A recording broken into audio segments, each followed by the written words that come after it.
Once again, hello everyone. A very good morning and a very warm welcome to all of you in the beautiful, serene and divine environment of Shanti Sarovar, Brahma Kumaris. Today, our topic is, who read the topic for today? Their mind to consciousness, code to consciousness, here and there we have different segments.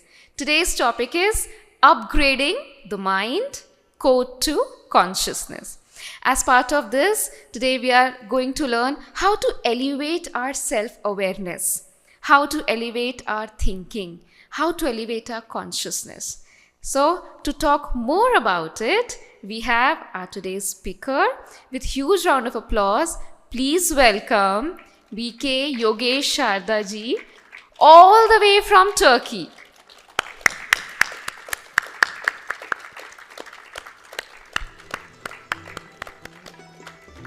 Most welcome, sir. Once again, a huge round of applause, please.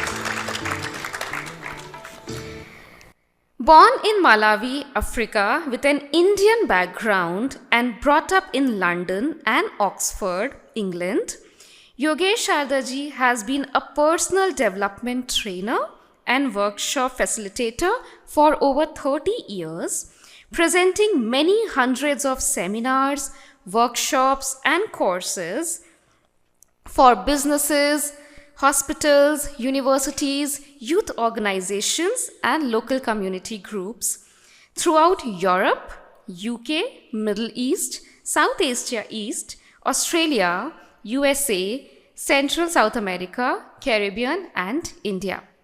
Over the last 24 years, he has been in and around Turkey, making presentations about different topics like stress-free living, effective communication, secret of self-esteem, positive thinking, self-discovery, team building, principle of inner leadership, and there are many more, which I keep reading, it will be like next 5 minutes, okay?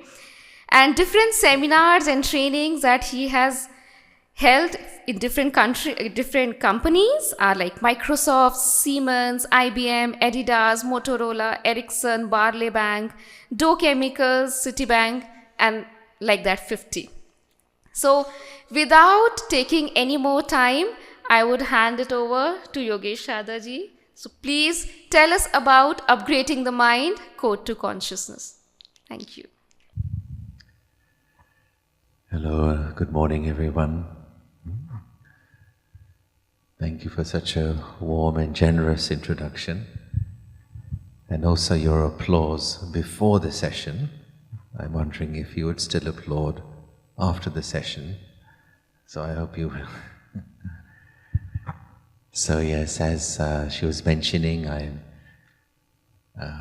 had exposure to different cultures around the world, traveled quite a bit, and it's helped me in my understanding of human beings, who they are, and what they like, what everybody needs.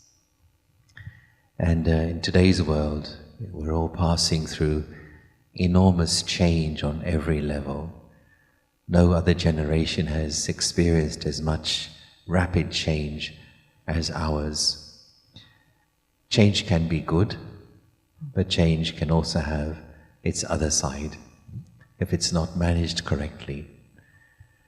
And certainly one of the areas in which change is happening very rapidly is, as you all would know, in the area of technology. It seems every few weeks or every few months, the technology we're using is out of date and something better comes along. Is that okay? Can you hear me? All right, thank you. So yeah, technology comes along and we all use technology.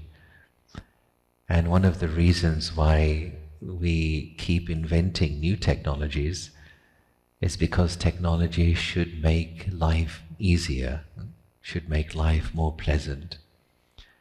And of course it has done. There have been tremendous advances in communication, in healthcare, in travel and so on. such that the lives of millions of people have improved due to new technologies.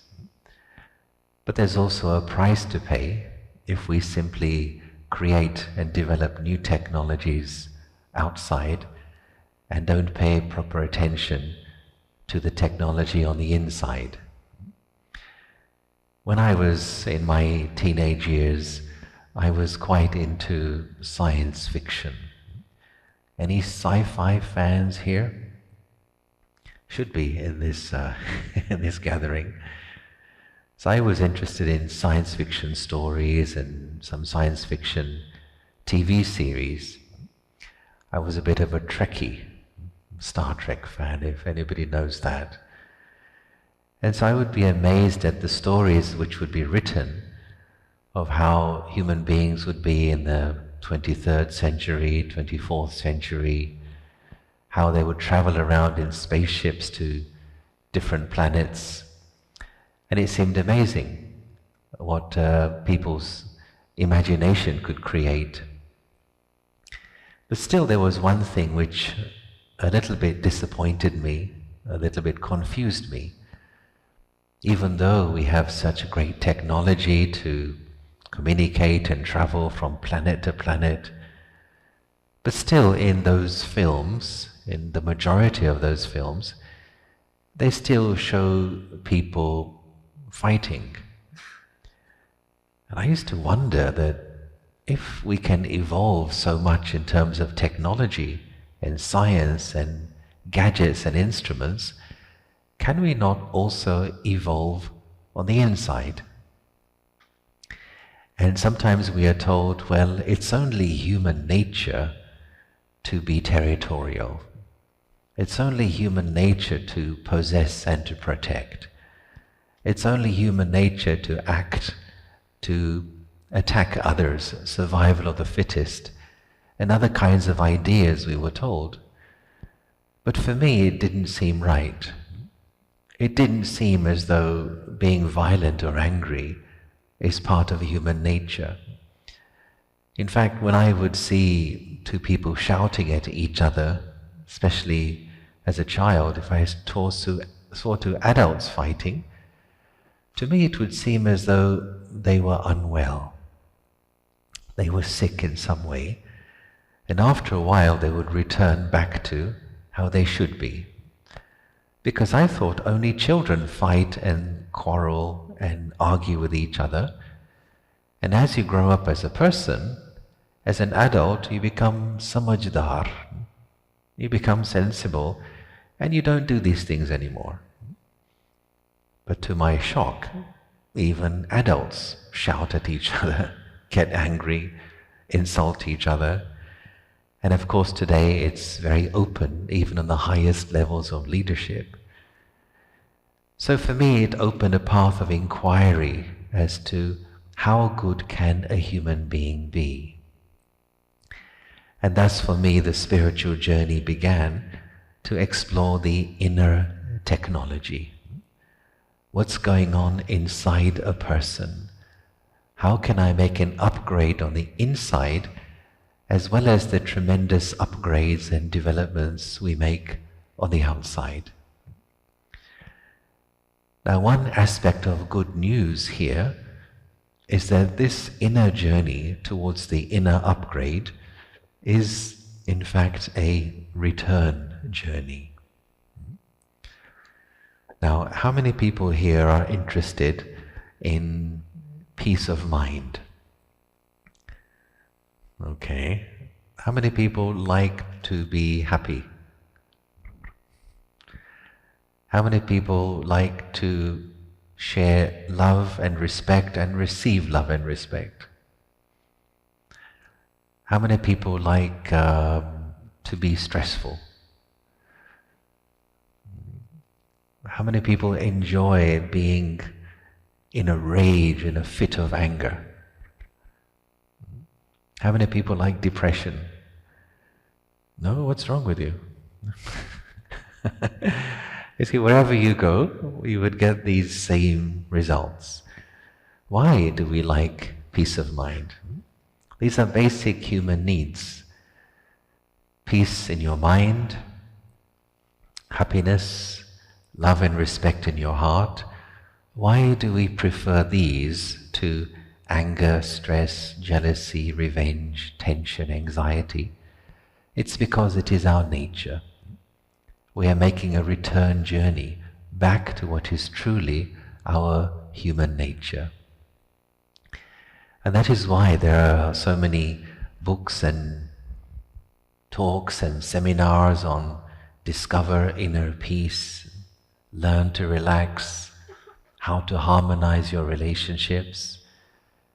There are no books or talks on how to be more angry, how to increase the stress in your life, or 10 secrets of being more miserable. No such books or talks like that. Why do we not want that? Because in fact it is alien to us. But today, because we have all fallen into this state of non-self-awareness, these kinds of behaviors have become what we call as normal. Now, we have to explore this word, normal. What is normal? Are you normal? How about the person sitting next to you? Have a look at them. Do they look normal to you? Yeah, everyone normal? See, normal is what the majority do. And when the majority starts doing something different, it becomes known as the new normal. So natural doesn't change, but normal does change. We see this, for example, in the world of fashion. Somebody started wearing clothes with a few rips in the trousers or the jeans. Initially, it may have looked ridiculous. But then not only it became normal, it became cool. And if you want to be a cool person, if you want to feel young and look young, tear your clothes. In fact, buying jeans with tears in them is more expensive than what you're wearing, so jeans which are proper. So the human mind is so fickle and continues to skip from one to the other according to the definition of normality. So what we're doing here is a return to true self, understanding the mind. Now why this is important is because, in my view at least, pretty much everything in life is connected to the mind. Life is ultimately a mind game. If you look at sports, for example, a big part of sport is it is a mind game, especially individual sports. In a mind game, in any sports match, a big part of it is to learn to focus, to motivate yourself, to forget your past mistake and focus on the next point or the next shot. So to be able to have that kind of mindset can enable you to be successful. Business is a mind game. Marketing is a mind game. Advertising is a mind game. Basically, encouraging people to buy something that they don't need. That's marketing. Politics is absolutely a mind game. In fact, the whole of life is a mind game. Dealing with praise. How do you feel when you are praised? Handling criticism. How do you deal with criticism? Dealing with being the center of attention. Dealing with being ignored. Dealing with somebody aggressive towards you. If your mind is strong, if your mind is balanced, if your mind is stable, you are able to pass through these scenarios easily, maintaining your peace of mind and also being successful in what you do. Let's explore failure for a moment. How do you feel when you fail at something?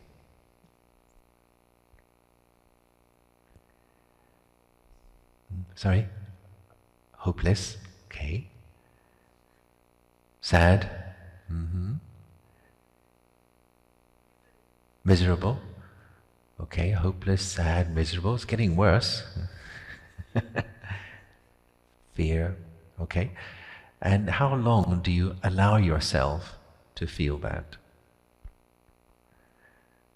What are the rules? Who writes the rules that when you fail, you must suffer for X amount of time? Can you remember the first thing you failed at? You probably can't, and also I cannot. However, I think the first thing that we all failed at was trying to walk. Right? Anybody able to walk first time? No? No? How many of you are parents here? Okay, so when the first time baby fell down whilst trying to walk, what did you do? Encourage. Yeah? You lift up baby. Come on, try again, try again. Learn to balance, learn to use the legs properly. And because of that encouragement, maybe baby fell down 2 times, 5 times, 10 times, 20 times, but eventually learns to walk. Now just think that if you said something opposite to baby, first time baby fell down trying to walk, and if you said, this walking is not for you. You are not good at walking. You are a failure in this. So forget this exercise. Don't do this anymore. And if we were told that, then even today, we would still be crawling around on the floor. In much the same way, your mind is like your child or like your baby. And it's very important to develop a program of positive self-dialogue. Positive self-dialogue. So when I fail at something, and we all fail, sometimes in big things, sometimes in little things, the question is, how do I speak to myself immediately after? That's an upgrade in my mind and how I use my mind. So I was a person who, when I failed at something, even little things, I used to be too heavy on myself. A little bit punish myself. But then when I began to observe some highly mature, spiritual and emotionally mature people, when I saw them make some mistake, I didn't see them feeling so bad for so long. And so I thought, that's a good idea. I should learn to do the same. So I came up with a quick three-step process. Whenever one fails at something, ask myself, what is this situation teaching me? What is the lesson for me here? Not only in terms of practical things we do, but also in our relationships. How to handle people. How to handle someone who's aggressive towards you. What is there for me to learn here? Secondly, give myself permission to forget the situation. No need to keep recycling, keep rethinking about it over and over again. Thirdly, move on. Carry the lesson into tomorrow, but forget the situation. One of the bad habits I think we have as human beings, I would call it the worst habit of human beings, is to overthink.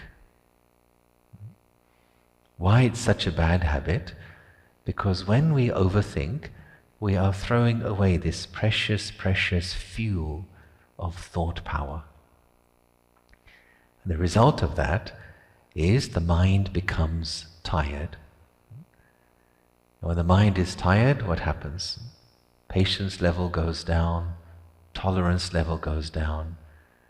We find ourselves easily irritated, angry, unable to understand others. In terms of our inner technology, the most valuable asset we possess is our thought energy.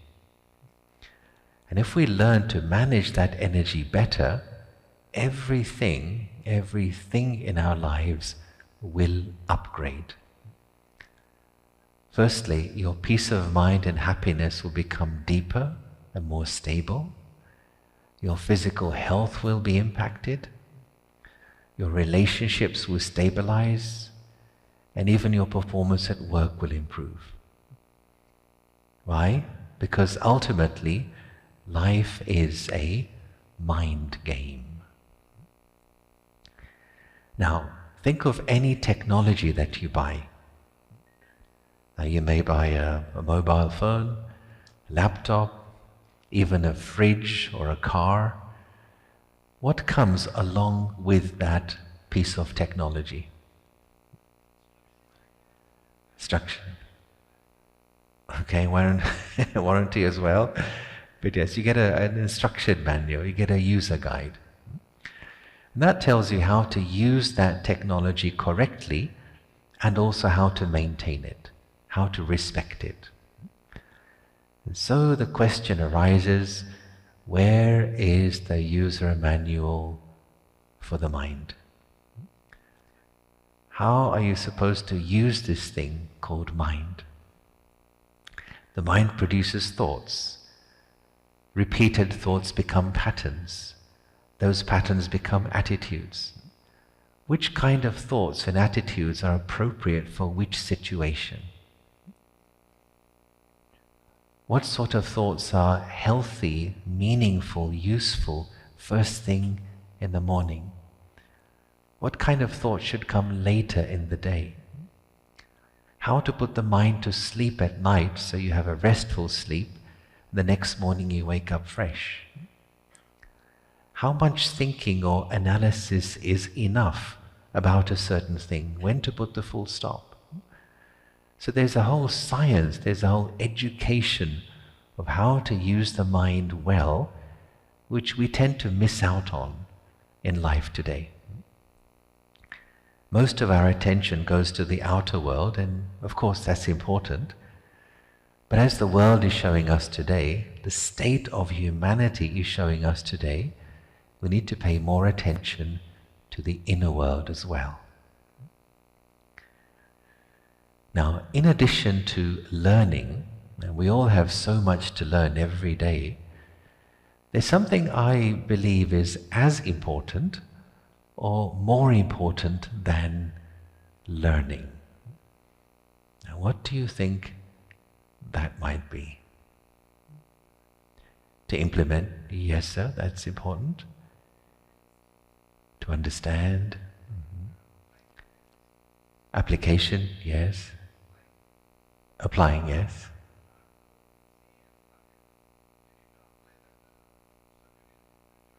Yes, absolutely. Yeah, that's true. Thank you. I would agree with this.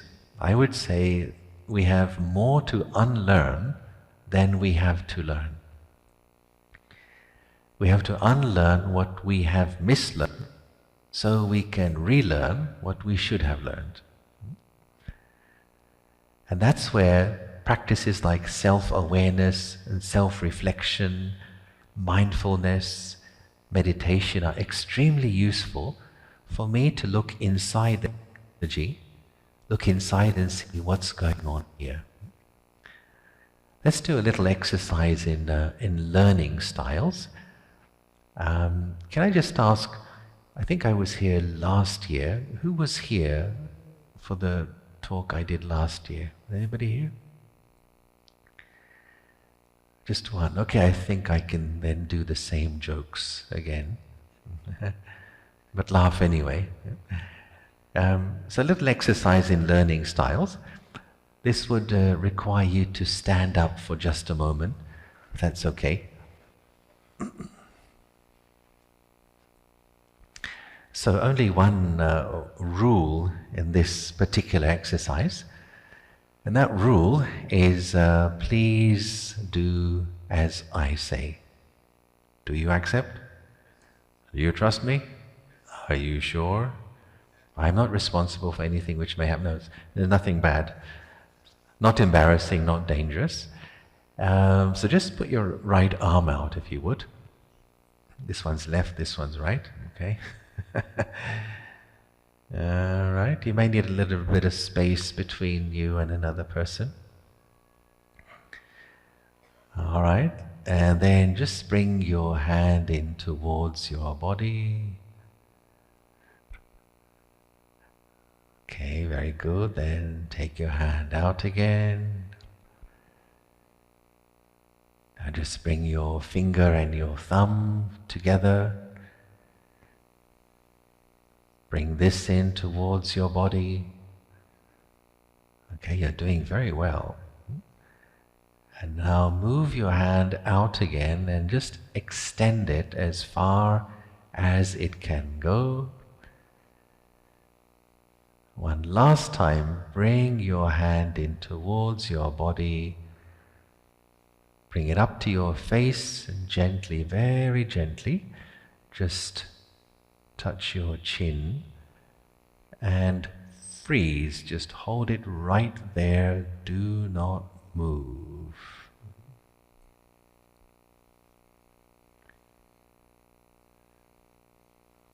Right, now what did I say? Touch your chin. And what are you doing? This is called a chin. This is called a cheek. So why are you doing this? I said touch your chin. Me, it's my fault. Blame Yogesh, as always, it's my fault. So we made an agreement. You will do as I say. But you broke your agreement so quickly. Okay? So see, inside there is this thing called a mind. And then you have your eyes telling you one thing, your ears telling you something else. Your ears were telling you, touch your chin. Your eyes were seeing me and telling you, touch your cheek. So you chose to listen to your eyes and not to your ears. As human beings, most of what we learn through observation. Okay, thank you. You can sit down. Yeah, so in this regard of observation, who have been your main teachers in your life? Parents, yeah? Parents, maybe older brother, sister, and, maybe some friends, yeah? Okay, yeah, grandparents, whoever we're surrounded by. And of course the TV, and social media, all these things. And of course we learn many good things through, parents and friends, etc. But as well as that, we learn some self-limiting habits as well. And by repeating those self-limiting habits, by the time we grow up, they become deep-rooted patterns. And they can shape our entire life unless we become self-aware and work on overcoming them. Now, some studies say that by the time a child is around 6 years old, almost 40% of the entire life learning has already been completed. Because as children, it is one-way information. We don't process too much. We don't analyze. We observe, we absorb, we copy. And that process repeats over and over again. Even the facial expression of the parent has an impact on the child.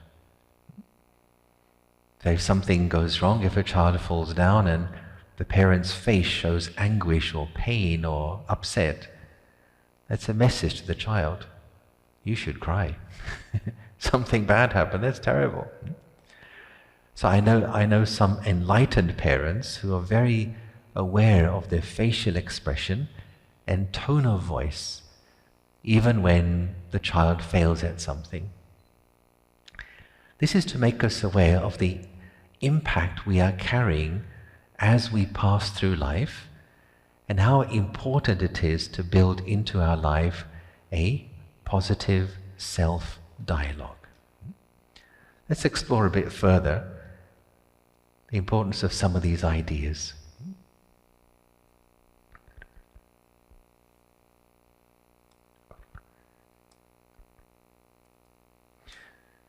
So, are you intelligent?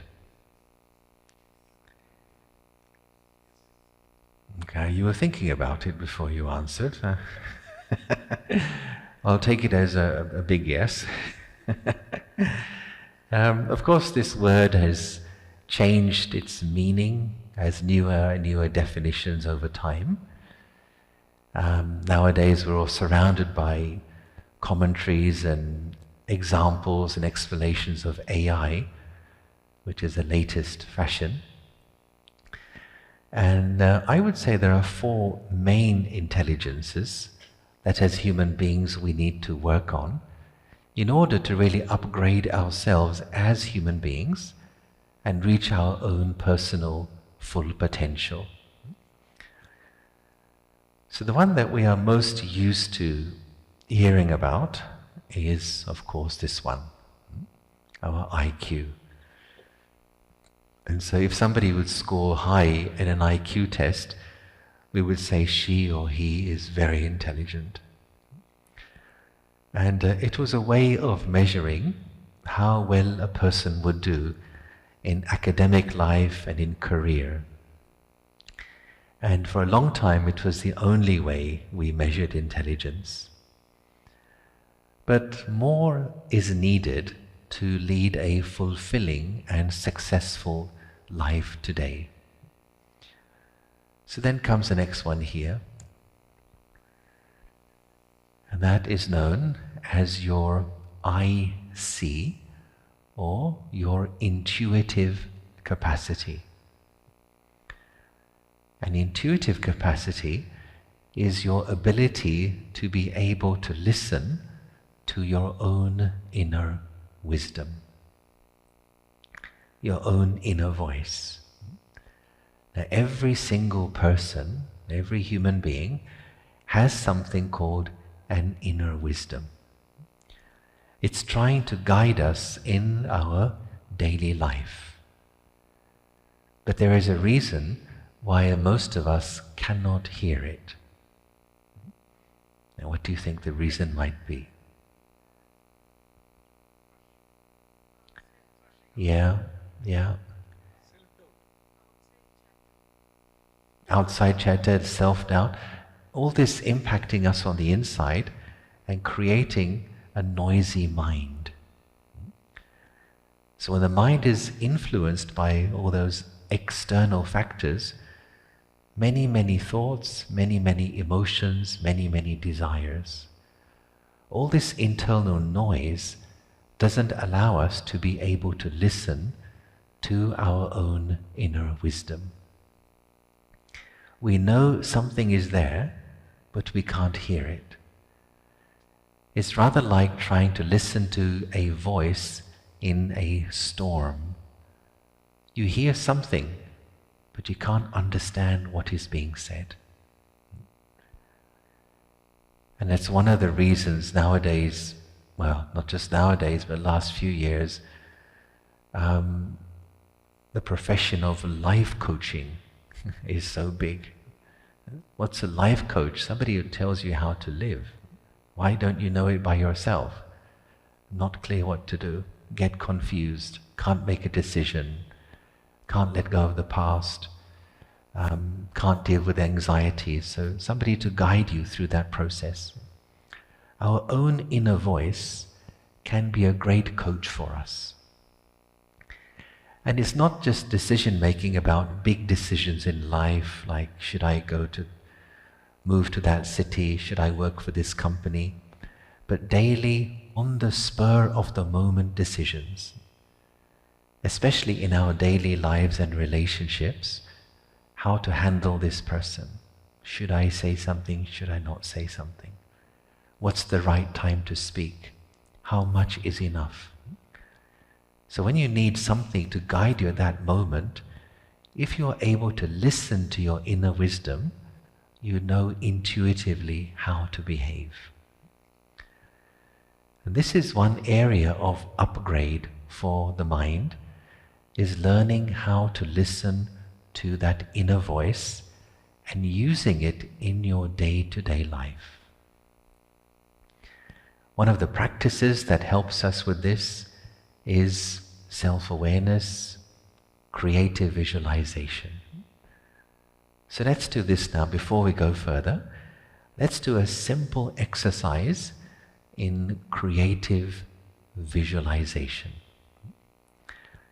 And so what happens here is I will just guide you through a simple process using a commentary, and you just try to follow as best as you can with your mind. Just takes a few minutes. You ready for this? All right, so just have your back straight, feet flat on the floor. If you have your mobile, please do make sure it is silent. For this particular exercise, you may close your eyes if you wish.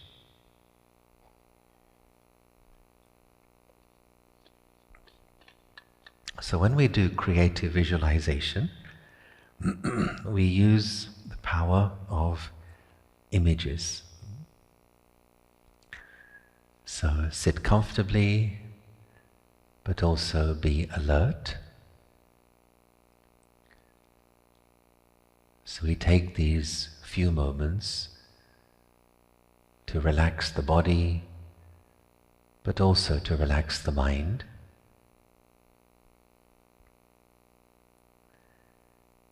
And I want to experience that calmness of the mind.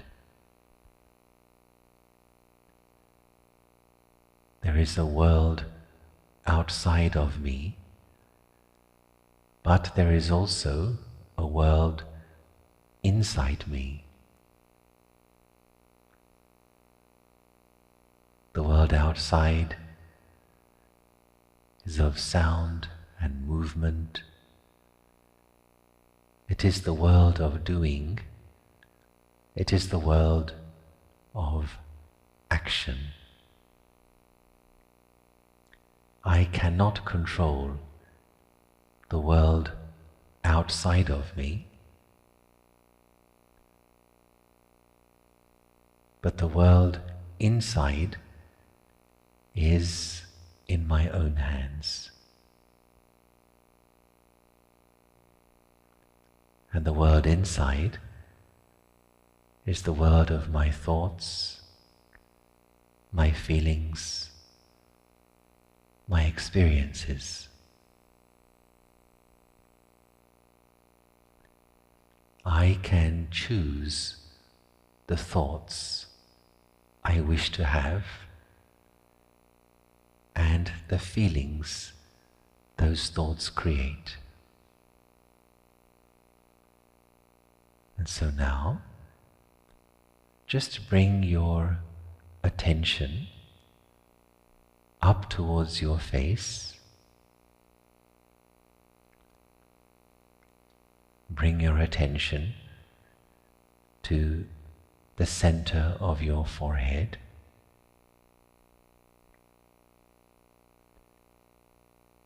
And here at the center of your forehead, picture a very pleasant, small room. It could be any room that you find pleasant, comfortable, and relaxing. And this small room in the center of your forehead, this is your quiet room of peace.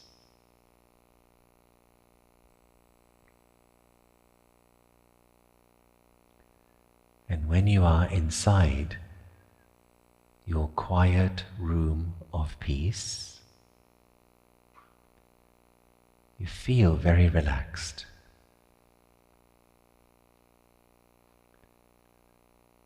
this is the place where you can be yourself.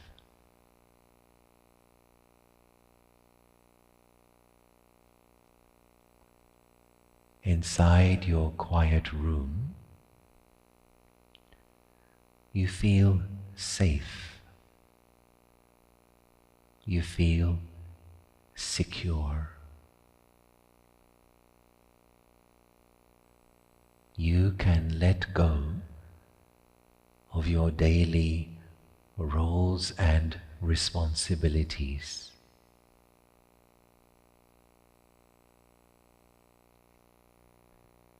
Inside your quiet room,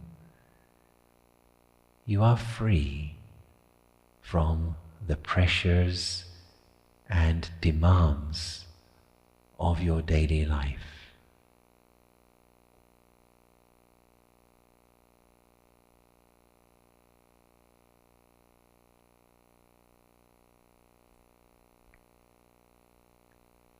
Feel the peace and the wonderful silence of your quiet room.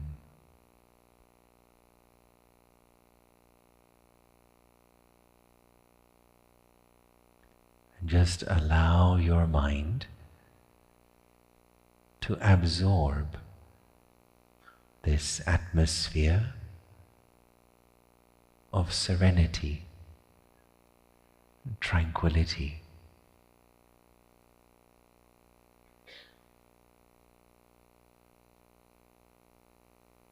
And the thoughts begin to slow down.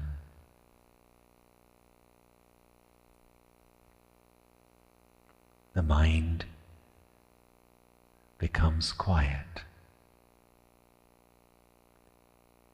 calm,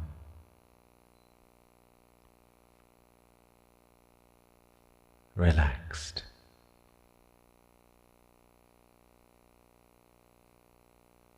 Peaceful, stable, strong, and free.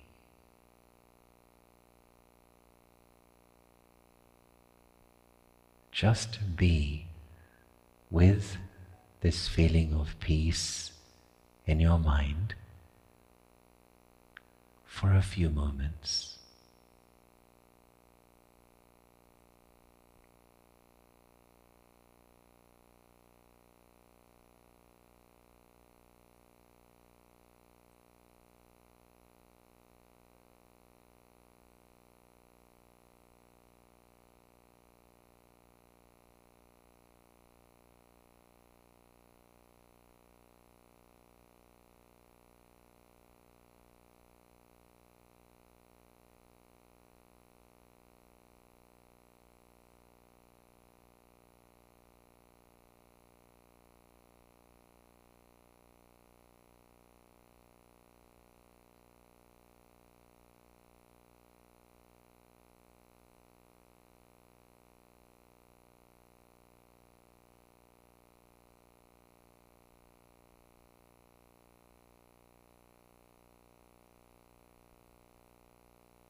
When you feel ready, you can just open your eyes.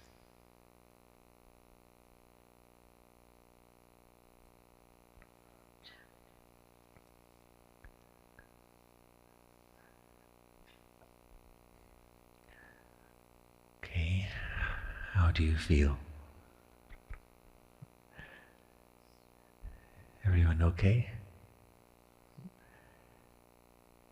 Feeling a bit more relaxed?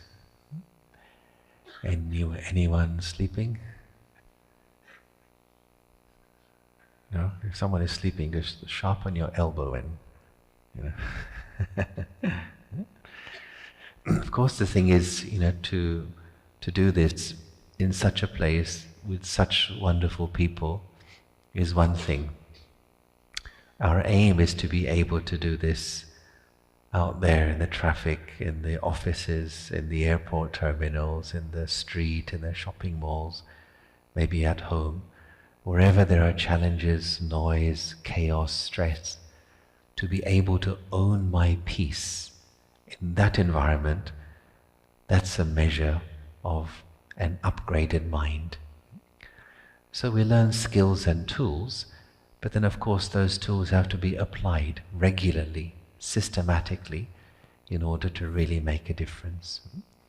So that's one thing. If it's new for you, I would suggest every day, at least once or twice a day, visit that quiet space, visit the quiet room inside you, and recharge your mind's battery. If you do that, then you are more focused and clear for the next period of the day. In fact, we always suggest that start the day first by charging your battery before you go out into the day. Whatever you experience in the morning impacts the whole of your day. They say, that if somebody's having a bad day, a person may say, I must have got out of the wrong side of the bed today. Have you heard this one? No? There is some truth there. But the opposite is also correct, that if I start the day well, it's going to impact the rest of my day. So start the day by charging the peace inside you, charging the dignity, charging your self-respect. Then during the day when there are challenges in the traffic or at work, in a difficult meeting, you will find you're more emotionally resilient, more emotionally stable. Your ability to maintain your peace is greater if you do that first thing in the morning.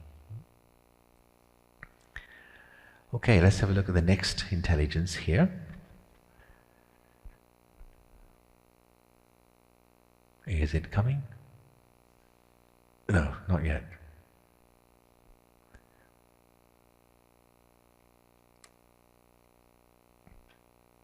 All right, I've gone back.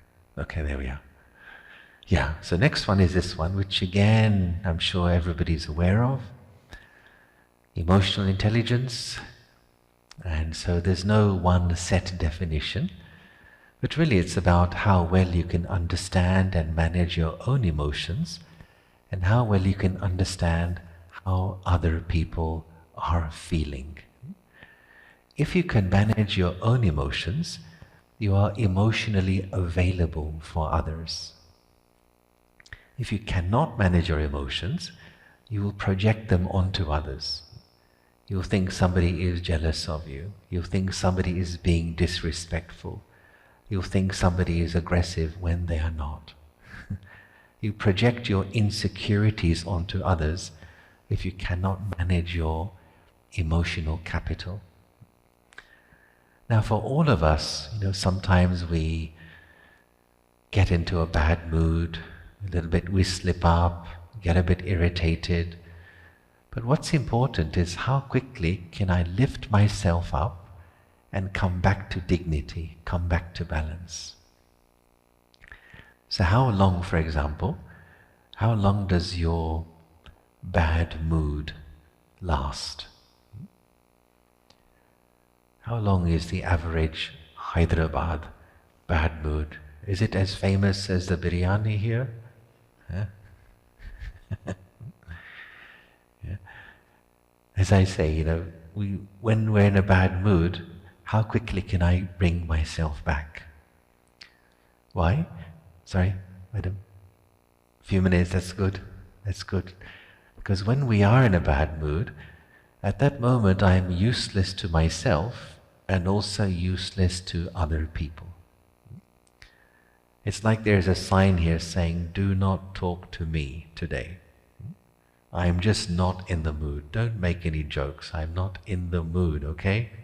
So other people have to wait until you recover before they can bounce ideas off you, have a conversation, get your advice. And of course, you also don't feel so good. So emotional intelligence is a huge area, and maybe we'll touch on it a little bit more in a little while. And then there is what is considered the highest of the intelligences, sometimes considered a combination of the other three. Now, what do you think that might be? Yeah? That's what's known as spiritual intelligence. And so, what is that connected to? It's not really about faith or religion, but it's about these two things which I think are at the core of every person and essential to go into a journey of discovery of these two things.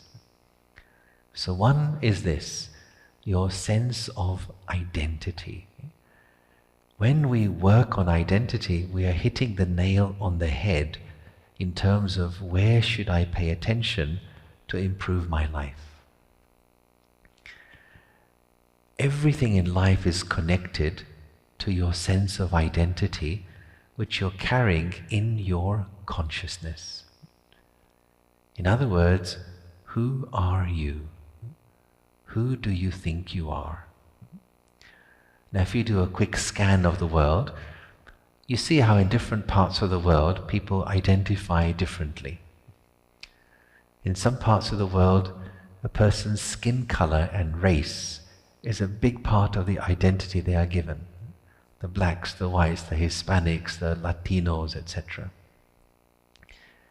In other parts of the world, religion is a big label of identity, and you're immediately judged by the religious label that you're carrying. In other parts of the world, the social class you belong to. I grew up in the UK, so upper class, middle class, working class, not so much now, but more in the past, would define your worth as a person. In other parts of the world, maybe the tribe you belong to, your tribal leader, or your caste, etc., etc. All of these are labeling systems to create identity. But behind that, there is someone else. Let's do a little exercise here. Who here works in education? Any educators here? Not even one. Okay. No trainers. Any trainers? Oh, at least one is here.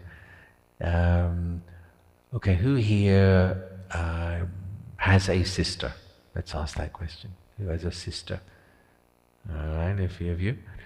Who was born in Hyderabad? Okay, again, not everyone. Who is over 50? Okay, all right, not everyone. Who is a human being? Should be everyone. If you're not raising your hand, I'm worried. Okay. So what's common amongst all of us? We're all human beings.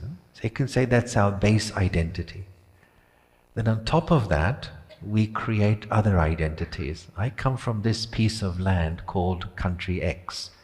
I follow religion Y. I work for such and such company. I XYZ, XYZ, XYZ. These are called acquired identities. But today, we have forgotten our base identity. We are entangled in the acquired identities. That's the problem. That has downgraded the mind and has caused all kinds of difficult emotions to arise. Now, we can't change the world, we can't change others, but I can look at myself and ask myself, how do I live? Do I live as a label? Or am I able to step back from the label and discover my true identity, which here we are calling as my spiritual identity? I need to cultivate and nourish the spiritual identity to make myself stronger on the inner level. And that's why the question, who am I, is essential for a person who wants to improve themselves. Secondly, sense of purpose. Another very important question. And the way you can put this question across is, why are you doing what you are doing? So for example, why do you go to work?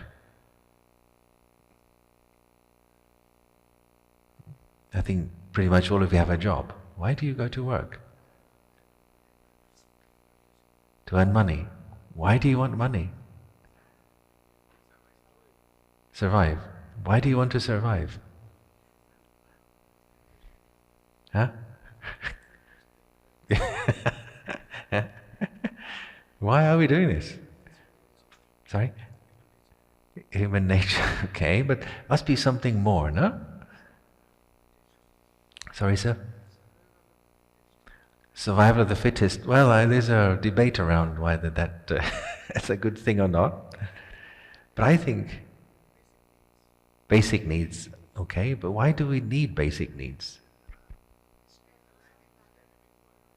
Why to stay alive? I mean, sorry, sir? Let me, at this point, I'm just remembering another little analogy. Maybe it helps. I came across 3 categories of people. When I first started working in central London, bright lights, big city, fast life. My first job, I just finished education. So it was a big open plan office, and I was not used to the corporate world.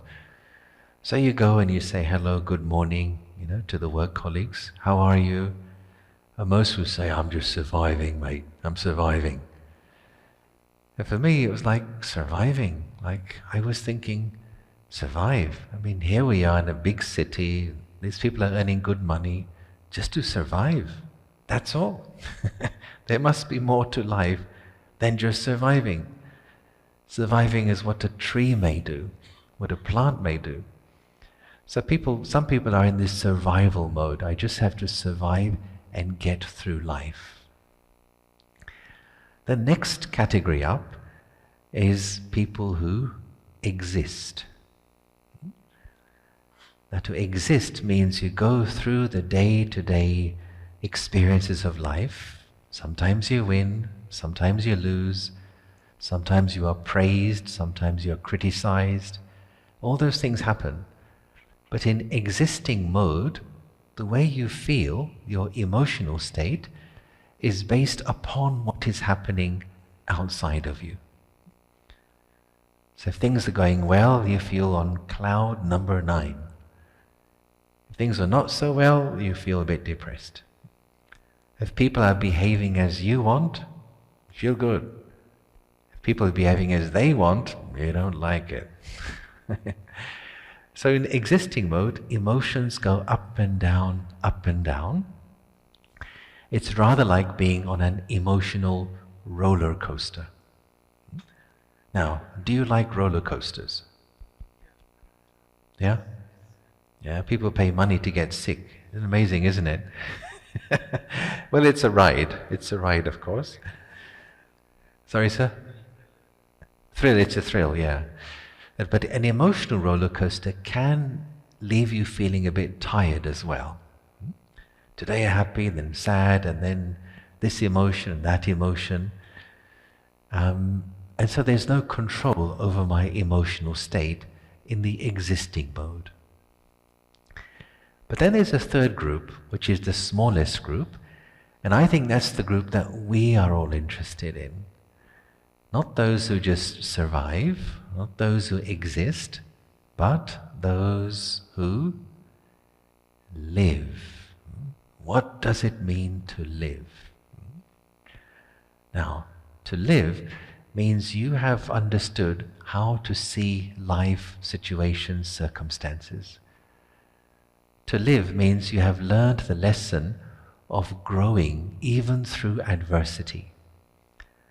To live means you have made this decision. My peace of mind and my happiness are my personal property, non-negotiable, full stop. You've learned the art of seeing. And so, as the old saying goes, you don't just go through life, but you grow through life. You don't just go with the flow, you grow with the flow. And you don't just grow with the flow, you glow with the flow.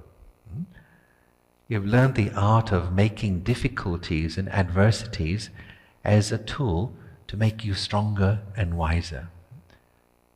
And when you meet a person who's in the living mode, every few weeks, every few months, you feel this person is on a journey. This person is growing.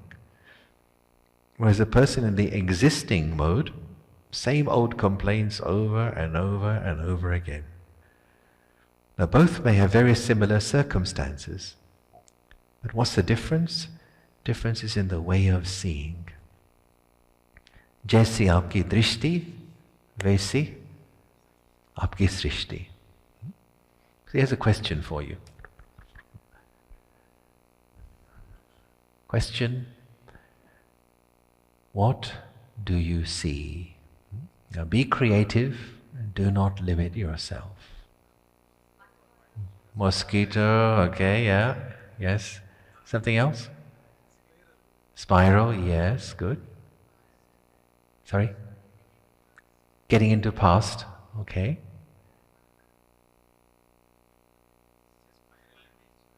Spiral, okay. I knew somebody who always says that. Thank you. Yeah, some become very creative. They say, I see the universe. Whirlpool, infinity. Some say that I see tree rings when the tree is cut, the rings there. Some see a snail shell. Many things are there. Yes, yeah, that's it. But very few people say, I see an image, but also I see a lot of wide open empty space as well. Now your eyes went immediately to the image. And because of that, all your creative thinking went into what this image could be, what it could represent, what it could be a metaphor for. Although you were aware of the white space, which is the majority of the image, you didn't pay attention to it. Now, there are 5 steps here. What you see will influence what you think about. What you think about will generate your emotions. Your emotions will influence the choices and the decisions you make and the behavior you perform. And all of those things creates your life, your world, your reality. Now here, it was just an example of the physical eyes. But the point we are making is to do with the eye of your mind. As you pass through day-to-day life, many things, situations, people come in front of you. Some are similar to you in thinking style, some are different. Some praise you, some criticize you. All of that happens. But what's important is what does the eye of your mind choose to see in that? That's the critical point.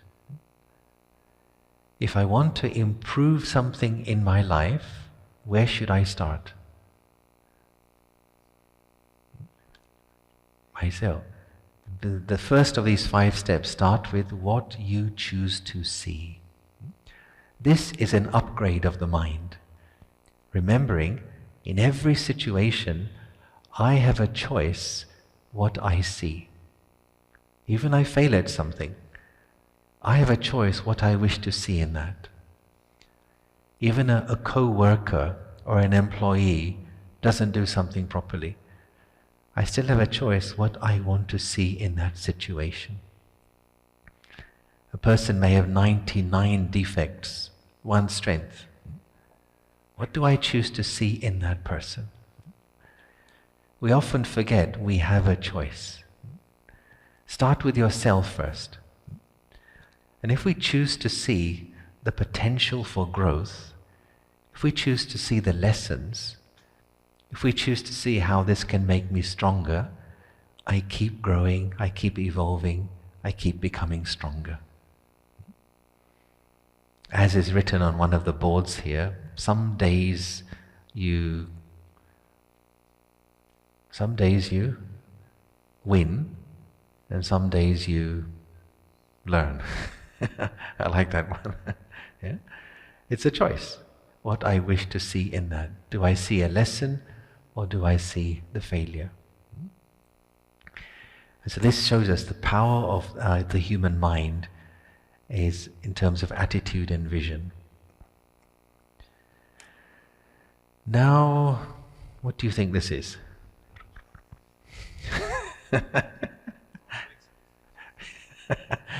Yes, this is a pharmacy somewhere. Now imagine if you had a medical emergency and you went there and you needed some tablets. You may have a problem. Yeah, okay. And this image is to show us this is how most people's minds are. Stuffed full and full of information, misinformation, disinformation. Somewhere in there is what is useful. When the mind is overloaded like that, it's sometimes difficult to find the appropriate thought, or your happiness gets lost. So with any kind of natural system, we have to remove the waste. And a part of upgrading the mind is to know what to remember and what to let go of. The past is called the past for a reason. It's gone into the past. Lessons can be learned, but situations and scenarios which were not good, I need to let them go. The mind is like a garden. And in a garden, you need to take care of the plants, take care of the flowers, water them. But also in a garden, you have to remove the weeds. And so there again, as a person who goes on a spiritual journey, inner journey, every day, we need to do this self-reflection. What was useful for me today? What did I learn? And now what do I need to let go of? When we do not let go, then those useless negative memories, they make their home in the mind. Then it's difficult to get them out. Now, how many people here already do some kind of meditation? I would say quite a few. And how many people here are meditators? And how many are wondering, what's the difference between these two things? Well, I put it like this, that many people do meditate to de-stress, to calm down, to relax, and that can be enough for a person.